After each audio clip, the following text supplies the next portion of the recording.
peoples of the worldwide federated internet. What's good?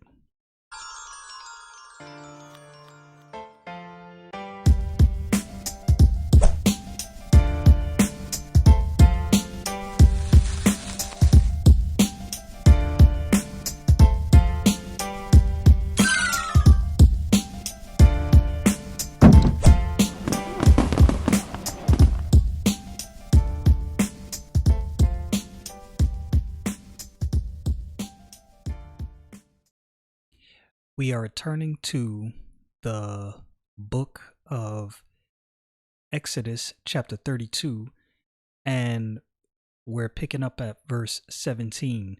Now, this is the portion, as I've said before, I've gone over this.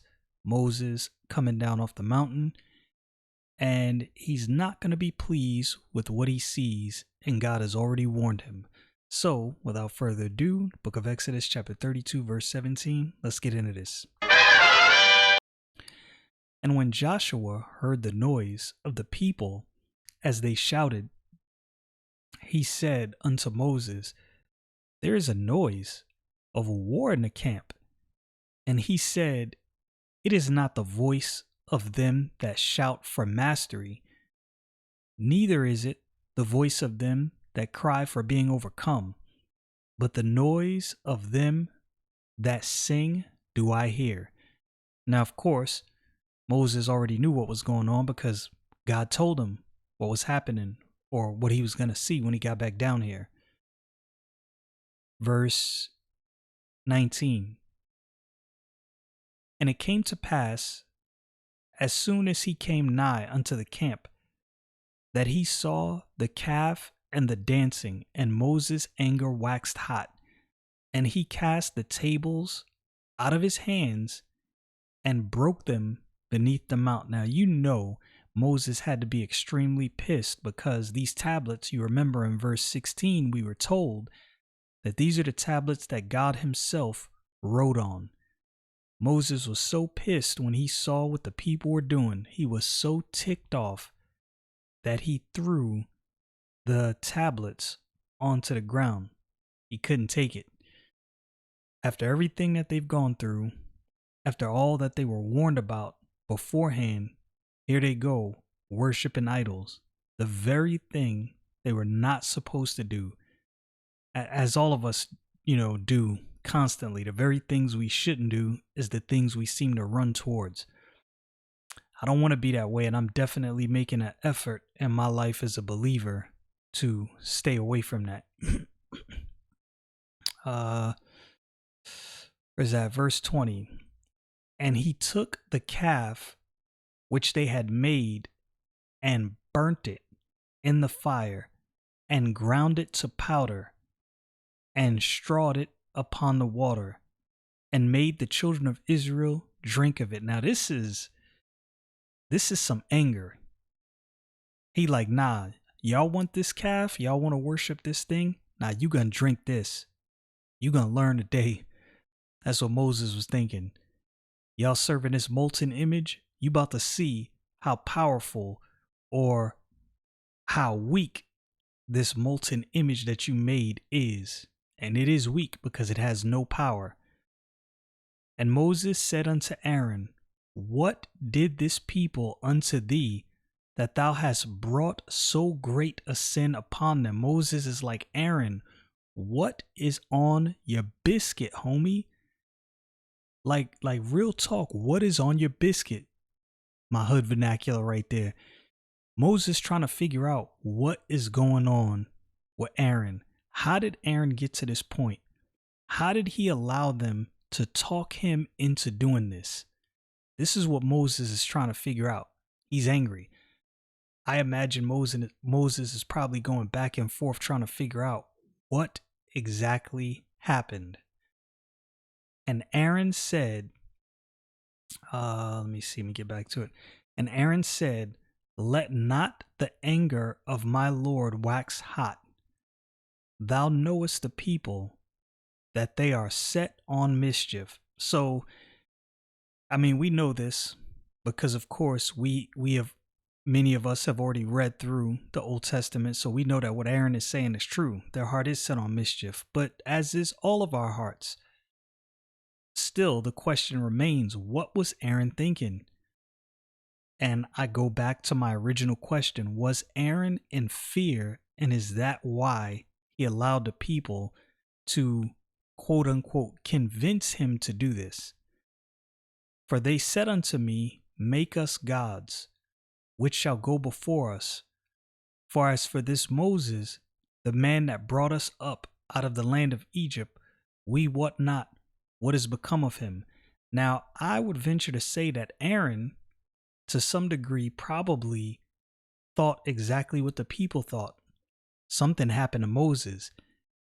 And he was worried about, well, if something happened to Moses, what and how will these people treat me if I am in Moses' stead? I would do better off just listening to whatever it is they're saying instead of standing his ground and saying, nah, B, we not doing this. Y'all want to make a molten calf? You're going to have to make it yourself, because this is not what we doing. And I said unto them, whosoever hath any gold, let them break it off. So they gave it me. Then I cast it into the fire, and these came out, and there came out this calf. So I don't know if Aaron is trying to pull a fast one here, if he's just saying, yo, I threw the gold into the fire and this calf came out. He made this calf. He's the one that did this. Again, Aaron confuses me right here. About Aaron is my dog. I like Aaron. But in this account, Aaron is straight bugging. And when Moses saw that the people were naked, for Aaron had made them naked unto their shame among their enemies, then Moses stood in the gate of the camp and said, who is on the Lord's side? Let him come unto me. And all the sons of Levi gathered themselves together unto him. And he said unto them, thus saith the Lord God of Israel, put every man his sword by his side, and go in and out from gate to gate throughout the camp, and slay every man his brother, and every man his companion, and every man his neighbor. And the children of Levi did according to the word of Moses. And there fell of the people that day about 3,000 men. This is brutal. This is really brutal. And ethically and morally, I don't know what to say about this, because I know that's the question that some people are going to have. Like, wait a minute, he had them go slay these people? Well, if you know, at this time, when it comes to idol worship, this was serious. And it wasn't just idol worship, right? There was all kinds of debauchery going on at this point, along with worshiping the idol. And Moses was setting an example. This is not something that we're going to tolerate. This is how these things will be handled. Again, I can't tell you that he 100% had God's, what am I looking for? God's instruction to do this, but it was definitely allowed. Kind of like the writing of divorcement, right? It's not something that God set out, but it's something that God allowed. These are things that are very nuanced, and these are things that, I'm gonna be honest, they do pose a lot of questions. Moses sent these men out, and they slaughtered 3,000 people, men to be exact.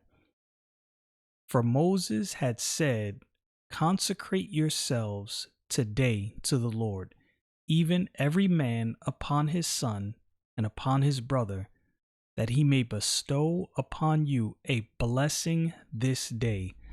That word, consecrate, let's go to my trusty Noah Webster's 1828 dictionary, as you've heard me say a million times.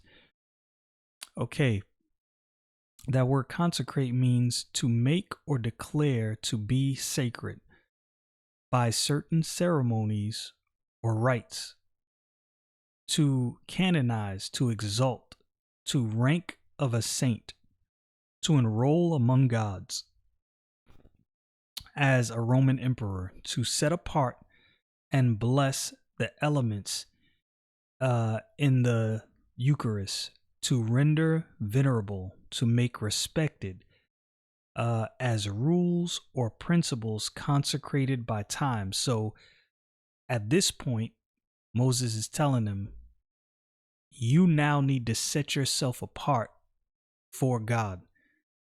We need to rid ourselves of this madness right here.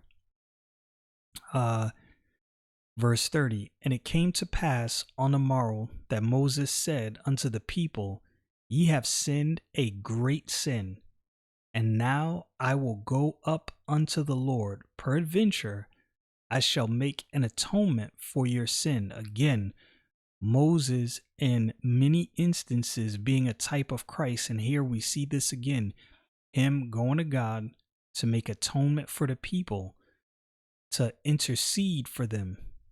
And Moses returned unto the Lord and said, oh, this people have sinned a great sin, and have made them gods of gold.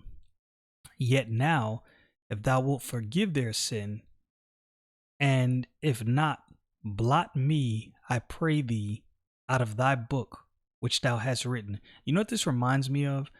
There's one spot where the Apostle Paul said that if it were possible, he wished that he could be accursed for the sake of his brethren. Moses really cares for these people, so much so that he's like, yo, I wish you could blot me out for their sake. I don't want this punishment laid to them. Lay it on me. This is a different kind of cat right here. And the Lord said unto Moses, whosoever hath sinned against me, him will I blot out of my book. He's like, yo, these individuals are going to be responsible themselves. You can't take this one. And in this regard, of course, Moses, even though he is a type in many ways of Christ, he is not Christ, because he cannot take on the sins of the people. Therefore, now go, lead the people into the place of which I have spoken unto thee. Behold, mine angel shall go before thee. Nevertheless, in the day when I visit, I will visit their sin upon them. And the Lord plagued the people because they made the calf which Aaron made. Now, if you see here, judgment wasn't completely escaped. Remember what I said before. There's many people who have this philosophy and this ideology that God won't judge sin. It's all happy-go-lucky.